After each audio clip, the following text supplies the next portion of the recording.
नमस्कार, मेरा नाम डॉक्टर शांतनु शर्मा है और मैं ममता संस्थान में निर्देशक के रूप में कार्यरत हूं। अब अगले कुछ मिनट मैं आपसे एक अहम समस्या पे चर्चा करूंगा जो भारत में काफी प्रचलित है और जो हम में से सबके साथ या हमारे परिवार वालों के साथ कहीं ना कहीं जुड़ी है। मैं बात कर रहा हूं अनीमिया के बारे में। अनीमिया मतलब खून की कमी। अनीमिया होता क्यों है? अनीमिया हमारे खून में हीमोग्लोबिन की कमी की वजह से होता है। यह हीमोग्लोबिन जो बनता है हमारे शरीर में, उसको आयरन चाहिए। आयरन जो खनिज है, जैसे लोहा जिसे हम कहते हैं, उसकी कमी से हीमोग्लोबिन हमारे शरीर में नहीं बन पाता, जिसकी वजह से अनीमिया होता है। क्या आप अक्सर थकावा महसूस करते हैं? थोड़ी बहुत सीढ़ी चढ़ने के बाद, ऊंचाई चढ़ने के बाद आपका सांस फूलने लगता है? क्या आप मानसिक रूप से थकावा महसूस करते हैं? अक्सर चिड़चिड़े रहते हैं? हाथ पैर शरीर में दर्द महसूस रहता है? ये सब अनीमिया के लक्षण हैं। ऐसे व्यक्ति जिनको अनीमिया होता है, अक्सर उनकी हथेली और पांव के तलवे सफेद हो जाते हैं। उनकी जीभ और होठ सफेद हो जाती है।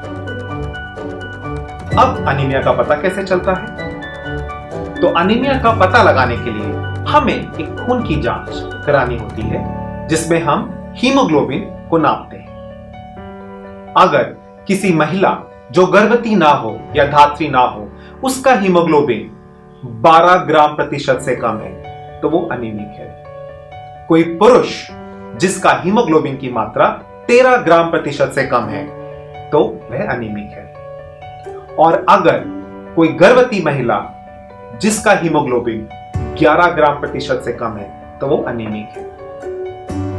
अनीमिक भारत में एक बहुत बड़ी समस्या है। इसका अंदाजा आप इससे लगा सकते हैं कि भारत में हर दूसरी महिला अनीमिक है और हर 4 में से एक पुरुष अनीमिक है। तो आइए अब मैं आपको बताऊंगा कि अनीमिया के कारण क्या है।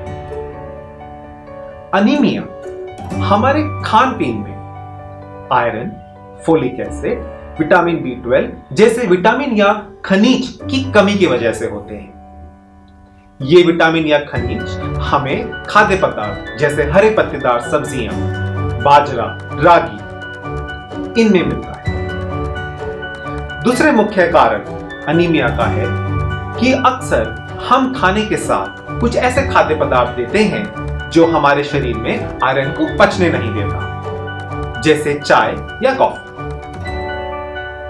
तीसरा मुख्य कारण है कई व्यक्तियों में आंतों में कुछ ऐसे कीड़े होते हैं जो शरीर में आयरन को पचने नहीं देता, जिसकी वजह से आयरन शरीर में खाद्य पदार्थ से नहीं लगता और हीमोग्लोबिन नहीं बनता।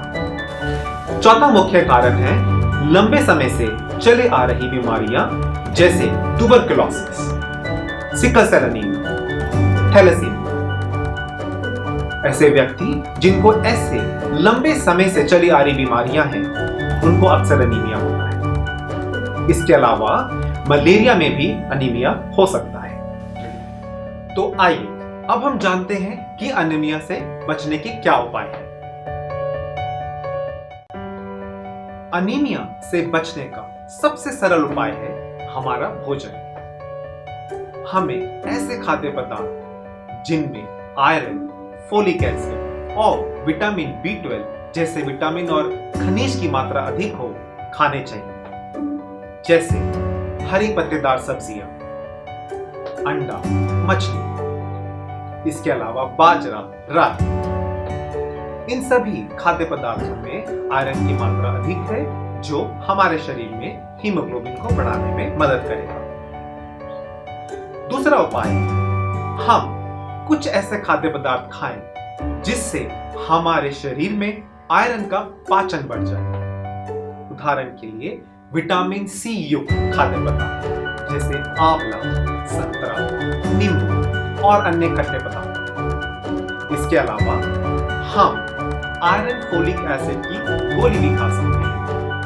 आयरन फोलिक एसिड की गोली नियमित रूप से आप एक गोली रोजाना खाएं। और ध्यान रखें, आयरन फोलिक एसिड की गोली खाना खाने के 1 घंटे बाद नींबू पानी के साथ लें, जिससे आयरन आपके शरीर में अधिक बचेगा। ध्यान रखिए, आयरन फोलिक एसिड की गोली कभी भी कैल्शियम की गोली के साथ या कैल्शियम युक्त खाद्य पदार्थ जैसे दूध, दही के साथ ना खाएं, क्योंकि कैल्शियम या कैल्शियम युक्त खाद्य पदार्थ हमारे शरीर में आयरन के पाचन को कम करता है। गर्भवती महिला इस बात का जरूर ध्यान रखें कि वह गर्भावस्था के दौरान नियमित रूप से आंगनवाड़ी केंद्र से आयरन फोलिक एसिड की गोली जरूर लें। अगर उन्हें अनीमिया नहीं है तो वो नियमित 1 गोली रोज खाएं, और अगर वो अनीमिया से पीड़ित हैं तो रोजाना 2 गोली खाएं, और समय समय पर अपने हीमोग्लोबिन की जांच जरूर करें। आज बस मैं इतना ही कहूंगा। आप इंतजार करिए मेरे अगले एपिसोड का, जिसमें मैं अनीमिया से संबंधित और कई चीजों के बारे में चर्चा करूंगा। तब तक के लिए नमस्कार।